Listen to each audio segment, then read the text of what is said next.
1차 세계대전, 그 환상과 진실. 크리스마스엔 끝날 줄 알았다. 1914년 8월, 유럽 전역의 기차역마다 군중이 몰려들었습니다.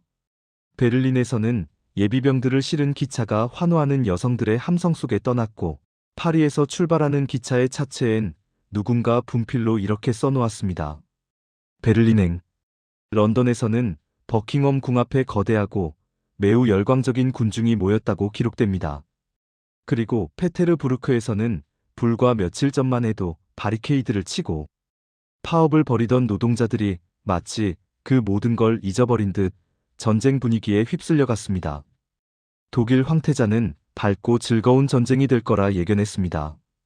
영국에선 크리스마스 때쯤이면 다 끝날 거야라는 말이 입버릇처럼 돌았죠. 그런데 실제로 어떻게 됐을까요? 전쟁은 크리스마스에 끝나지 않았습니다. 4개월이 아니라 4년 넘게 이어졌고, 그 과정에서 1천만 명 이상이 목숨을 잃었습니다. 5개월에 걸친 베르댕 전투에서만 200만 명이 투입됐고, 그중 절반의 사상자가 발생했습니다. 솜 전투 첫날, 단 하루에 영국 병사 2만 명이 전사했습니다. 오늘 우리가 할 이야기는 바로 이겁니다. 왜 수천만 명의 노동자와 농민들이 지배계급의 전쟁에 동원됐는가? 그 전쟁이 어떻게 그들의 삶을 산산조각 냈는가? 그리고 그 폐허 속에서 어떤 저항이 싹텄는가? 지금부터 시작하겠습니다. 1. 전쟁 열기의 실체. 진짜로 다들 열광했을까? 먼저 짚고 넘어가야 할 게 있습니다. 교과서나 대중 역사서를 읽다 보면 전쟁이 발발하던 1914년 8월을 흔히 이렇게 묘사합니다. 전 유럽이 전쟁에 열광했다. 모두가 애국심으로 들떠 있었다. 정말 그랬을까요? 당시 베를린에서 활동하던 혁명가 로자 룩셈부르크는 거리에서 이 광경을 직접 목격했습니다. 애국적 시위, 노래하는 군중, 전쟁에 열광하는 군중. 그녀는 이걸 보면서 경악했습니다. 사회주의 운동의 핵심 도시인 베를린에서도 이런 광경이 펼쳐진다는 사실에 말이죠. 또 다른 혁명가도 비슷한 광경을 목격합니다. 비엔나 거리에 몰려든 군중들, 즉 짐꾼, 세탁부, 제화공, 도제. 이른바 하층 민중들이 애국주의 시위의 주역처럼 보였습니다. 그런데 역사가들이 좀 더 면밀하게 들여다보면 이야기가 달라집니다. 독일 역사가 데이빗 블랙번은 이렇게 지적합니다. 7월 하순의 애국적 시위에 참가한 건 비교적 소수였으며 주로 학생과 젊은 판매원들이 주축이었다고. 루르 같은 노동자 밀집 지구는 조용했습니다. 나이 든 사람들은 1870년 보불전쟁 때의 분위기와는 사뭇 다르다고 말했습니다. 페테르부르크의 혁명적 노동자 슐리아 푸니코프도 같은 걸 목격합니다. 언론은 애국주의를 부추기기 위해 독일의 잔혹행위를 부풀려 보도했지만 그럼에도 노동자들을 과도한 민족주의로 끌어들이지는 못했다고 그는 기록합니다. 런던의 청년 노동자 렐프 폭스는 핀즈베리 파크에서 매주 반전 집회를 조직하는 게 가능했다고 했습니다. 즉, 전쟁에 반대하는 사람들도 분명히 있었다는 거죠. 그렇다면 왜 역사는 모두가 열광했다는 식으로 기억되는 걸까요? 여기서 중요한 걸 짚어야 합니다. 소수의 열광은 크게 보이고 다수의 침묵은 잘 기록되지 않습니다. 신문은 환호하는 군중의 사진을 실었지 조용히 일터로 향하는 노동자들의 사진은 싣지 않았으니까요. 역사의 기록 자체가 누구의 목소리를 담느냐의 문제입니다. 왜 사람들은 전쟁에 끌렸는가? 그렇다면 전쟁에 열광하거나 적어도 저항하지 않은 노동자들은 어째서 그랬을까요? 당시 스위스에 있었던 트로츠키의 설명이 인상적입니다. 그는 이렇게 씁니다. 세상에는 아무런 희망도 없이 따분하게 하루하루를 살아가는 사람들이 부지기수다. 바로 그런 사람들이 현대사회의 주요 지탱물이다. 전시동원의 비상벨소리는 그들의 삶에 하나의 약속처럼 파고든다. 익숙한 것과 오랫동안 혐오했던 것들이 무너지고 뭔가 새롭고 특별한 것이 그 자리를 차지한다. 생각해보면 당시 유럽 노동자들의 삶은 어땠을까요? 하루 10시간, 12시간씩 공장에서 일하고 임금은 쥐꼬리만 하고 집은 비좁고 미래는 보이지 않는 삶. 그 단조롭고 고된 일상에 갑자기 전쟁이라는 사건이 터진 겁니다. 이는 뿌리 깊은 민족주의가 아니라 단조로운 삶에 대한 반작용이라고 볼 수 있습니다. 전쟁은 마치 탈출구처럼 느껴졌다는 거죠. 이보다 더 나쁠 순 없잖아라는 심리. 게다가 전쟁은 잠시나마 계급의 벽을 허무는 것처럼 보였습니다. 부자든 가난뱅이든 같은 군복을 입고 같은 위험에 처한다는 환상. 억압당하고 인생에 배신당해온 사람들이 부자들이나 권력자들과 대등한 위치에 서 있는 것처럼 느끼게 된다는 겁니다.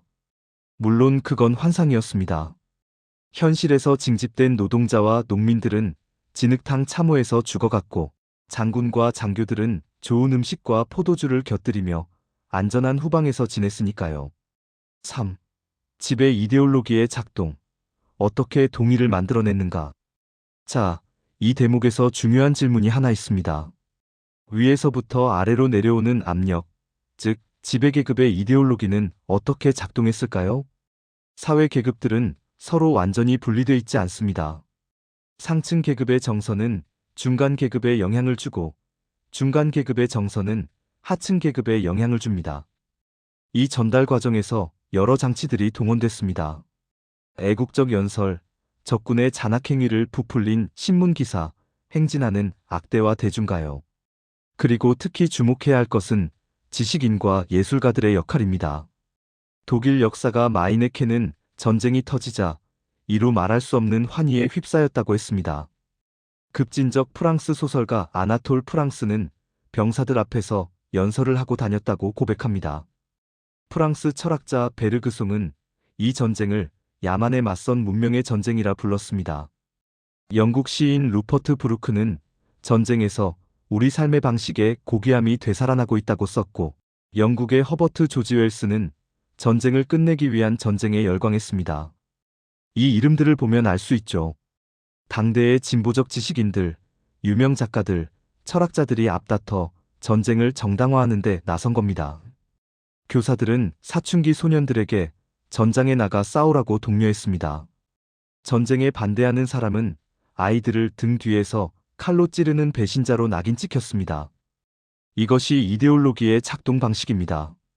총칼로만 지배하는 게 아니라 동의를 만들어내고 반대의 목소리를 배신자 취급하는 방식으로.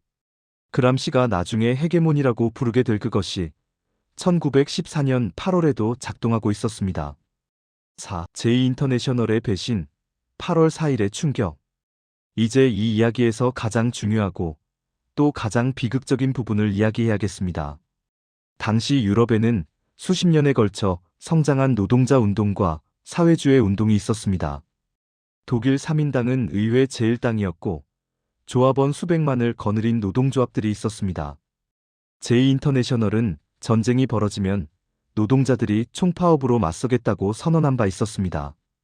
전쟁 전야 수많은 사람들이 런던, 파리, 베를린에서 지도자들의 평화 호소를 듣기 위해 수천 명 규모의 집회에 모였습니다. 그리고 8월 4일 독일 3인당은 의회에서 전쟁 채권에 찬성표를 던집니다. 총파업은커녕 자국 지배계급의 전쟁을 지지한 겁니다. 이건 단순한 배신이 아니었습니다. 이것은 운동 전체의 방향을 바꾼 역사적 분기점이었습니다. 독일과 오스트리아의 사회민주당, 영국 노동당과 노동조합 회의 TUC, 프랑스 사회당 전부 예외 없이 자기 나라 지배자를 편들었습니다. 약간이나마 회의적이었던 독일의 카우츠키와 하세, 영국의 케어하디 같은 사람들은 당의 단결을 이유로 침묵했습니다. 하디는 이렇게 썼습니다. 자기 나라를 위해 싸움터에 나간 아들들이 국내의 불협화음 때문에 사기가 떨어지는 일이 있어서는 안 된다. 러시아의 고참 마르크스주의자 플레아노프, 심지어 고참 아나키스트 크로포트킨마저 전쟁을 지지했습니다. 왜 이렇게 됐을까요? 여기서 역사 유물론적 설명이 필요합니다. 이들 조직들은 수십 년 동안 부르주아 민주주의의 틀 안에서 계량주의를 추구해왔습니다. 합법적인 의회 활동, 노동조합의 단체 교섭, 복지 개선. 이 과정에서 그들은 자본주의 국가 구조와 깊이 통합됐고 그 국가가 전쟁에 나서자 자연스럽게 국가를 편드는 방향으로 갔습니다. 계량주의의 한계가 전쟁이라는 극단적 상황에서 폭발적으로 드러난 겁니다. 교전국 중에서 비타협적으로 전쟁을 반대한 세력은 세르비아 사회당과 러시아 볼셰비키뿐이었습니다. 그리고 이 선택이 나중에 역사의 방향을 가르게 됩니다. 덧붙여 한 인물을 주목해야 합니다. 이탈리아 사회당 일간지의 좌파 편집자였던 베니토 무솔리니. 그는 당에서 떨어져 나와 열렬한 전쟁 지지 선동에 뛰어들었습니다. 그의 사회주의에서 파시즘으로. 이 극적인 전환은 전쟁이 만들어낸 이데올로기적 지형위에서 가능했습니다. 총력전의 충격, 노동자들의 삶이 무너지다. 전쟁이 길어지면서 사람들은 자신들이 어떤 상황 속에 있는지 서서히 깨닫기 시작했습니다. 1915년과 1916년 무렵 모든 열강은 이 전쟁이 단순한 군사작전이 아니라 총력전임을 인식하게 됩니다. 특히 1916년 7월에서 11월 기간 벌어진 솜전투는 가장 치열한 전투 중의 하나였습니다. 첫날에만 영국군 5만여 명의 사상자와 이곳 전투에서 양측 총 100만 명이 사망한 참혹한 전투였습니다. 베르댕 전투 역시 치열한 소모전으로 프랑스군과 독일군 합산 70여만 명의 사망자가 발생했습니다. 국가의 모든 자원을 전선으로 돌려야 했습니다. 소비재를 생산하던 공장들이 군수품 생산으로 전환됐습니다. 식량이 부족해지고 물가가 치솟았습니다. 해상 봉쇄 때문에 수입도 막혔습니다. 독일의 1917년 겨울은 순무겨울이라는 이름으로 역사에 남습니다. 먹을 것이 순무밖에 없었으니까요. 독일 노동자의 하루 평균 섭취 열량은 1313칼로리. 장기 생존에 필요한 영양 수준의 3분의 1에도 못 미칩니다. 이런 영양 부족으로만 75만 명이 사망했습니다. 임금 상황은 독일에서 1917년 무렵 남성의 실질 임금이 군수업체에서 5분의 1 이상 하락했고 민간업체에서는 거의 절반 가까이 떨어졌습니다. 그러면 노동조합이 나서서 싸울 수 있었을까요? 아닙니다. 노동조합 지도자들이 전쟁을 지지하면서 파업을 전면 반대했기 때문입니다. 노사 간 휴전을 깨면 가혹한 처벌이 기다렸습니다.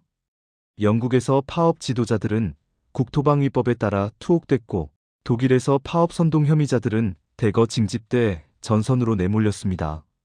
노동자들의 전통적인 방어 수단인 파업, 단체 교섭이 모두 봉쇄된 상황. 이게 바로 총력전이 노동계급에게 가한 이중의 폭력이었습니다.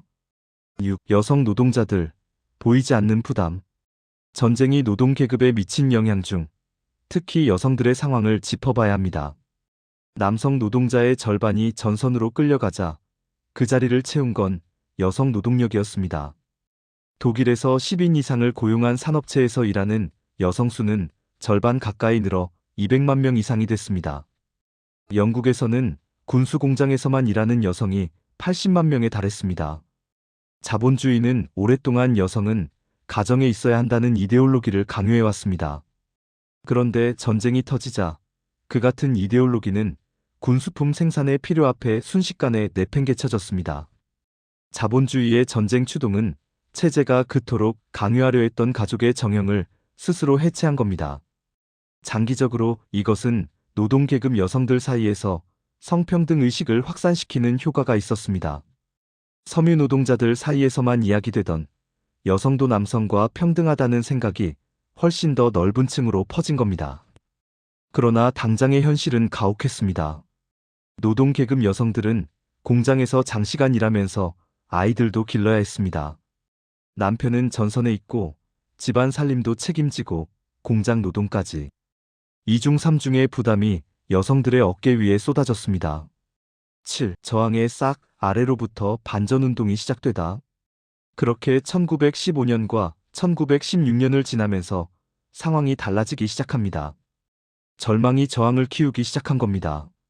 가장 먼저 움직인 건 여성들이었습니다. 1915년 글래스고에서 대규모 임대료 파업이 일어납니다. 전쟁 중에 집주인들이 임대료를 대폭 올리자 남편들이 전선에 나가 있던 노동자 계급 여성들이 거리로 나선 겁니다.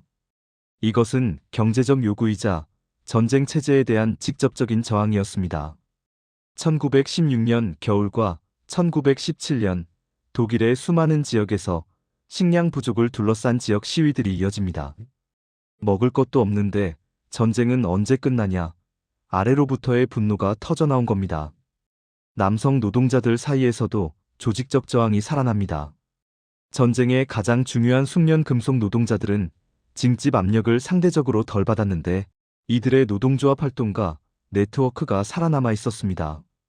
글래스고, 셰필드, 베를린, 부다페스트, 비엔나 같은 도시의 직장위원들. 이들이 다시 움직이기 시작했습니다. 그리고 이 두 흐름이 연결되기 시작했습니다. 파업을 이끄는 지도자들은 종종 전쟁에 반대하는 사회주의자들이었고 경제적 요구와 반전 요구가 서로 얽혀들기 시작한 겁니다. 8. 참호 속의 진실, 병사들이 깨달은 것. 한편 전선에 나간 병사들의 이야기를 들어볼 필요가 있습니다. 처음엔 많은 이들이 어떤 기대를 품고 갔습니다. 애국심이든 모험심이든 탈출구에 대한 열망이든. 그러나 실제로 그들을 기다리던 것은 진흙탕, 지루함, 형편없는 음식, 그리고 사방에서 옥죄어오는 죽음의 공포였습니다. 영국 시인 윌프레드 오어는 전선으로 돌아가기를 기다리는 병사들의 표정을 이렇게 묘사합니다. 그들의 얼굴에 나타난 기묘한 표정은 절망이나 공포가 아니었다. 아니, 그것은 공포보다도 더 끔찍했다. 그들의 얼굴은 마치 죽은 토끼의 얼굴처럼 무표정하고 공허했기 때문이다. 그리고 노동계급이나 농민 출신의 징집병들은 또 다른 것을 목격합니다. 자신들은 진흙탕 참호에서 죽어가는데 장군과 장교들은 좋은 음식과 포도주를 곁들이며 좋은 숙소에서 지내고 있다는 것을. 계급은 전쟁터에서도 사라지지 않았습니다. 오히려 더 적나라하게 드러났습니다. 전쟁이 계급을 평등하게 만든다는 환상은 참호 속에서 완전히 깨졌습니다. 9. 병사들의 반란. 1917년의 폭발.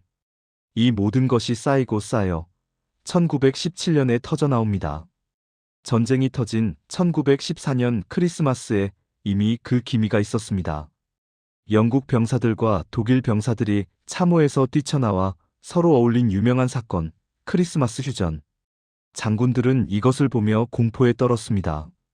1916년 크리스마스에는 영국 장교들이 명령을 내렸습니다. 참호에서 나와 영국 병사들과 어울리려는 독일 병사는 보이는 즉시 사살하라고. 그래도 막을 수 없었습니다. 1917년 4월 서부 전선 프랑스에서 최초의 거대한 반란이 일어납니다. 프랑스군의 절반에 해당하는 68개 사단이 전선으로 돌아가기를 거부한 겁니다. 최근의 공세에서 병사 25만 명이 희생당하자 더 이상은 안 되겠다는 결단을 내린 겁니다. 일부 부대는 적기를 개항하고 혁명가 인터내셔널가를 불렀습니다. 군 수뇌부는 양보와 탄압을 병행합니다.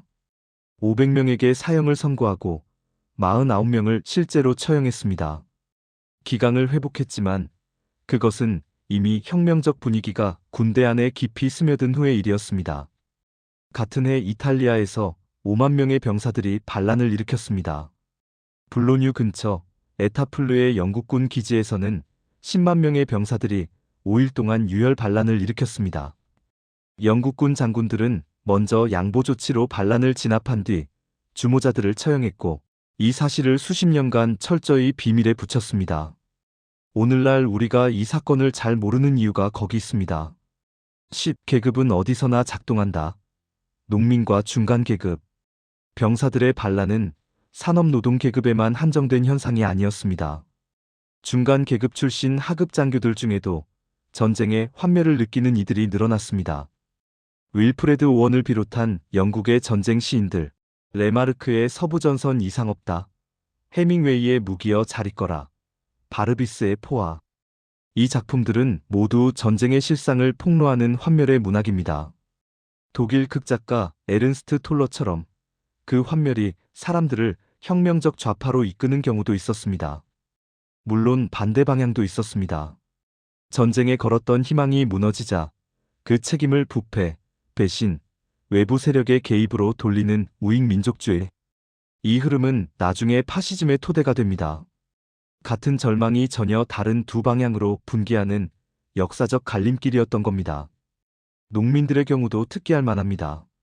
전쟁 이전까지 고립된 농촌에서 살던 농민들이 군대에 징집돼 처음으로 넓은 세상과 접하게 됩니다.